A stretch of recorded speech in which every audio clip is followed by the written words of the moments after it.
Introduction. Amit and Sanjay are planning to purchase some articles from the market. For this, Sanjay is ready and waiting for Amit. Amit is combing his hair. After combing, when he puts the comb on the table and again picks the comb, then he gets surprised. He observes that some pieces of a paper are stuck to the comb. He shakes the comb well, but only few falls down, while others are still stuck to it. He asks Sanjay that why paper pieces are attracted towards the comb. Sanjay tells him that it was due to the attraction of charges. When you comb the hair, then comb gains charge due to rubbing. When this comb comes in contact with the paper, then opposite charge gets developed on the paper, and due to this, they both attract each other. Students, electric charges are present everywhere around us.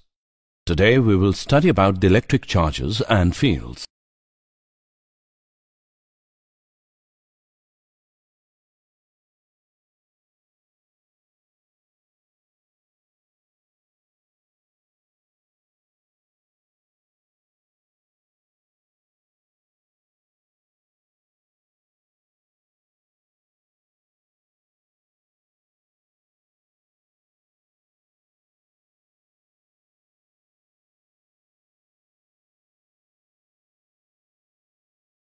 Objectives. At the end of this lesson, you will be able to define electric charge, define conductors and insulators, know about charging by induction, understand basic properties of electric charge, define Coulomb's law, calculate forces between multiple charges, describe electric field, draw electric field lines, know about electric flux and electric dipole, analyze dipole in uniform external field, calculate continuous charge distribution, define Gauss's law and its applications.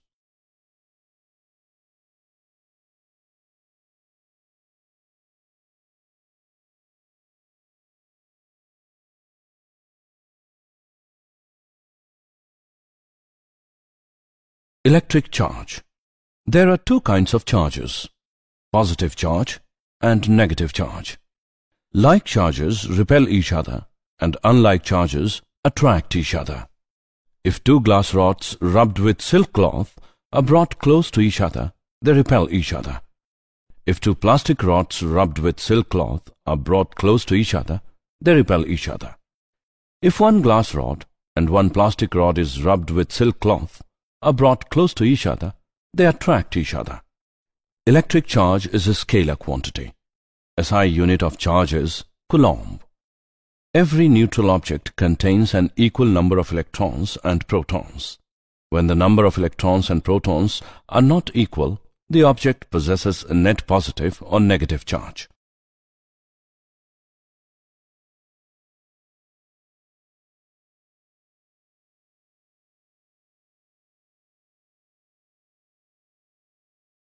Conductors and insulators. Materials are classified in terms of their ability to allow electric charge to move or be conducted through them. Conductors are materials that readily conduct electric charge. Metals are good conductors, for example, copper, silver, aluminium, and gold. In a metallic conductor, the number of free electrons that can move throughout the material is large. The exact number of electrons detached from each atom depends on the nature of the material. Insulators are materials that do not readily allow electric charge to move. Examples of good insulators are rubber, wood, glass, and mica. In an insulator, there are no free electrons. All the electrons are bound to their parent atoms and conduction of charge is not possible.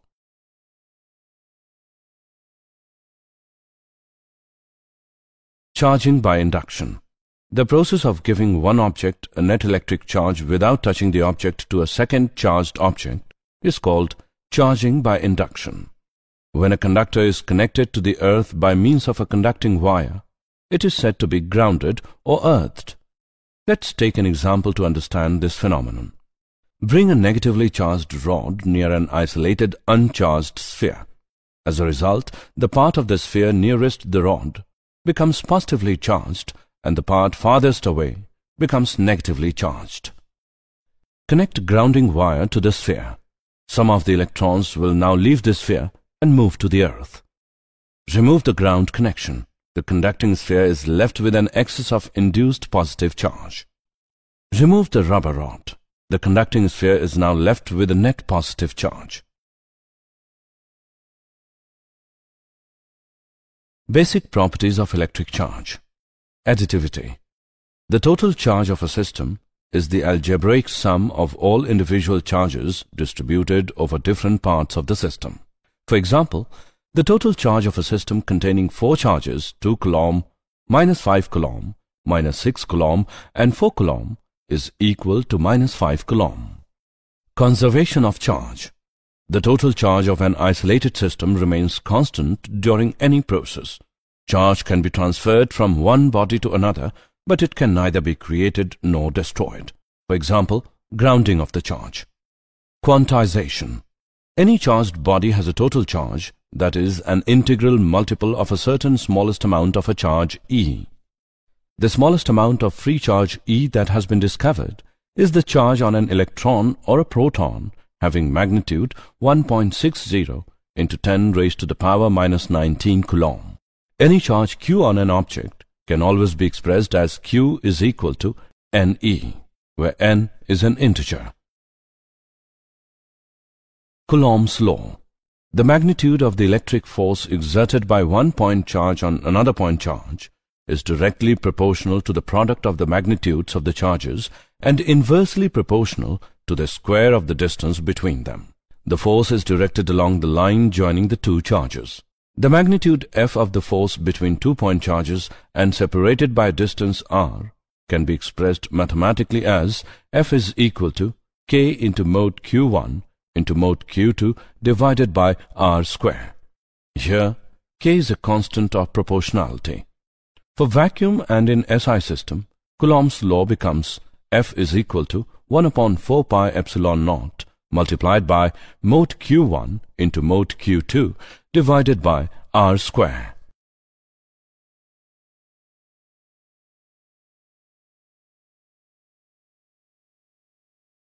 Forces between multiple charges. Superposition principle. For an assembly of charges, the total force on a particular charge is the vector sum of the individual Coulomb forces exerted on it by all other charges, the force between any two charges being unaffected by the presence of other charges. For a system of n charges, Q1, Q2, Q3 and so on till Qn, the total force F1 on charge Q1 due to all other charges Q2, Q3, Q4 and so on till Qn is F1 is equal to F12 plus F13 plus F14 and so on till F1n. This equation can be written as example. Let's take an example on Coulomb's law. Find the force on the center charge in given figure. Let's see the solution. Let F1 be the magnitude of the force with which charge Q2 is attracted towards Q1. We know that F1 is equal to 1 upon 4 pi epsilon naught multiplied by Q1 Q2 upon r square. Put the values in this equation. We get F1 is equal to 45 into 10 raised to the power minus 3 Newton, which is equal to 0.045 Newton. F2 is the magnitude of the force with which charge Q2 is attracted towards Q3. Put the values in the above equation. We get F2 is equal to 16.875 into 10 raised to the power minus 3 Newton, which is equal to 0.0169 Newton. Net force F experienced by Q2 is directed towards Q1 and is given by F is equal to F1 minus F2, which equals 0.045 minus 0.0169 Newton, which is equal to 0.0281 Newton. Electric field. There is a region of space around a charge or a system of charges within which other charged particles experience electrostatic forces. This region is known as an electric field. The electric field E at a point is defined as the electric force F experienced by a small positive test charge Q not placed at that point divided by the charge itself E is equal to F upon Q naught. The electric field E is a vector having the same direction as the force F on a positive test charge. The SI unit of electric field is Newton per Coulomb. The electric field at a point is given by E is equal to 1 upon 4 pi epsilon naught multiplied by Q upon R square into R cap. The superposition principle holds when calculating the electric field due to a group of point charges. E is equal to E1 plus E2 plus E3 and so on till En. This equation can be written as E is equal to summation from I equals 1 to n of 1 upon 4 pi epsilon naught multiplied by Qi upon Rpi square into Rpi cap. Electric field lines. Electric field lines are a kind of map that gives the direction and indicates the strength of the electric field at various places. The field lines always begin on a positive charge and end on a negative charge or at infinity in the case of a single charge. The number of field lines leaving a positive charge or approaching a negative charge is proportional to the magnitude of the charge. No two field lines can cross each other. The relative closeness of the field lines indicates the relative strength of the electric field in various regions. Electric flux. Electric flux phi E is a measure of the number of electric field lines cutting through a hypothetical surface in an electric field. For a planar surface of area S immersed in a uniform electric field E, the electric flux is defined as phi E is equal to Es cos theta. When E is perpendicular to the surface, theta is equal to 0 degree and phi E is equal to Es, a maximum value. In this situation, a maximum number of field lines pass through the surface. When E is parallel to the surface, theta is equal to 90 degree and phi E is equal to 0. In this case, no field lines pass through the surface. For an arbitrary closed surface immersed in a general electric field, the electric flux is defined as an integral over the surface of E cos theta. The SI unit of electric flux is Newton meter square per Coulomb. Electric dipole. A pair of two-point charges, minus Q and plus Q, having the same magnitude but opposite signs, separated by a distance 2a, is called an electric dipole. The line joining the two charges, minus Q and plus Q, is called the dipole axis. The electric dipole moment P of an electric dipole is a vector pointing from the charge minus Q towards the charge plus Q and having magnitude equal to the charge Q times the distance 2a between the charges. P is equal to 2aq P cap. Dipole in an uniform external field. Let's consider a dipole placed in a uniform electric field E, with the dipole moment P making an angle theta with E. Force on charge plus Q is QE and on charge minus Q is minus QE. Since the forces are equal and anti-parallel, the net force on the dipole is 0. However, the two forces QE and minus QE form a couple. Magnitude of the torque is equal to magnitude of each force into arm of the couple. This equation can be written as tau is equal to cross product of P and E.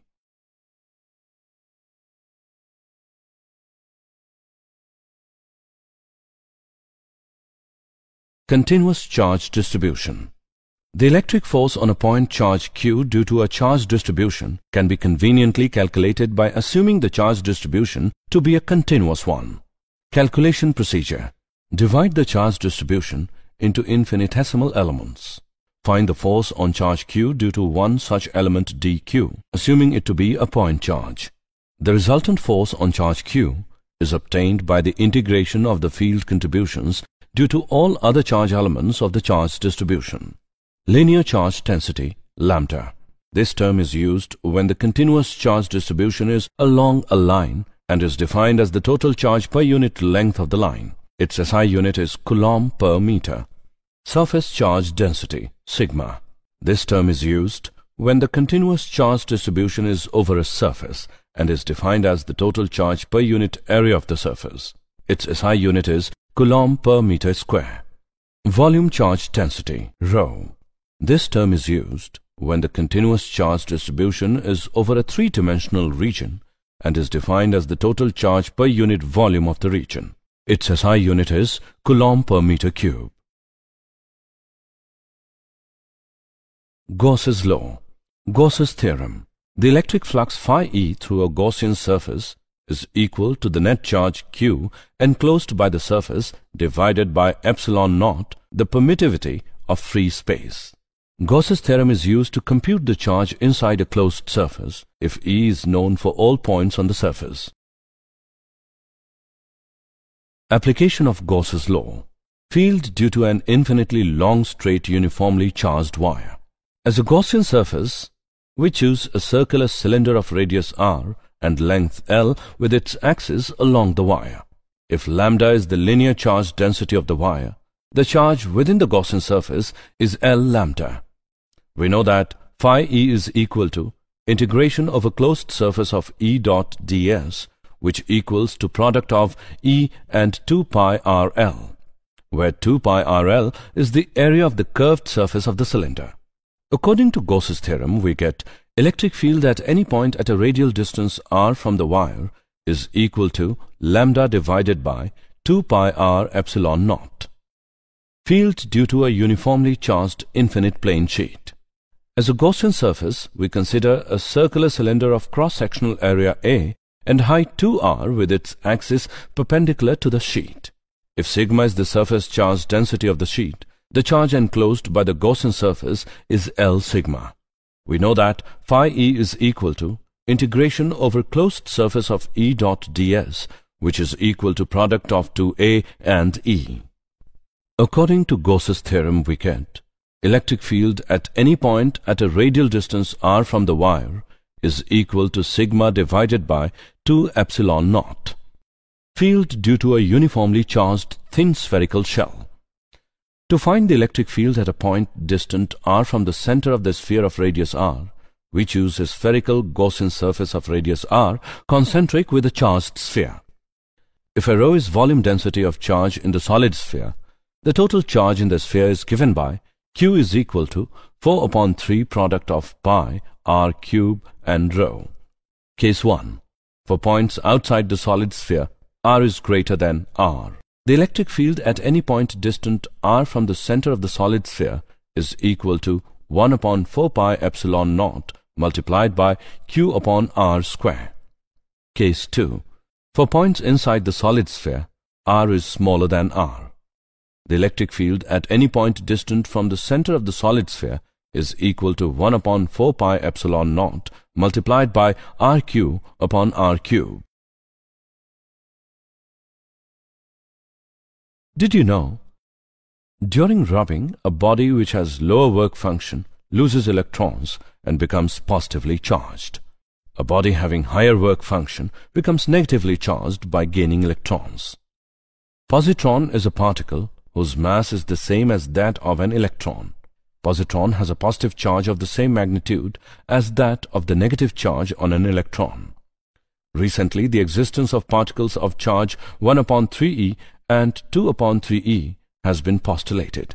These particles are called quarks.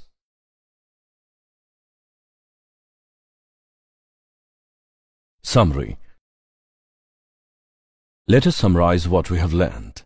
Like charges repel each other and unlike charges attract each other. The process of giving one object a net electric charge without touching the object to a second charge object is called charging by induction. Any charged body has a total charge, that is, an integral multiple of a certain smallest amount of charge E. The magnitude of the electric force exerted by one point charge on another point charge is directly proportional to the product of the magnitudes of the charges and inversely proportional to the square of the distance between them. The force is directed along the line joining the two charges.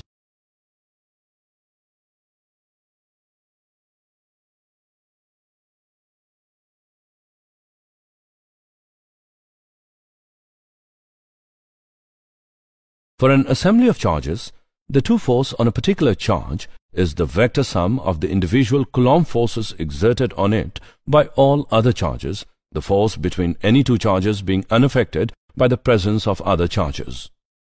The region of space around a charge or a system of charges within which other charged particles experience electrostatic forces is known as an electric field. Electric flux is a measure of the number of electric field lines cutting through a hypothetical surface in an electric field. The electric flux through a Gaussian surface is equal to the net charge enclosed by the surface divided by the permittivity of free space.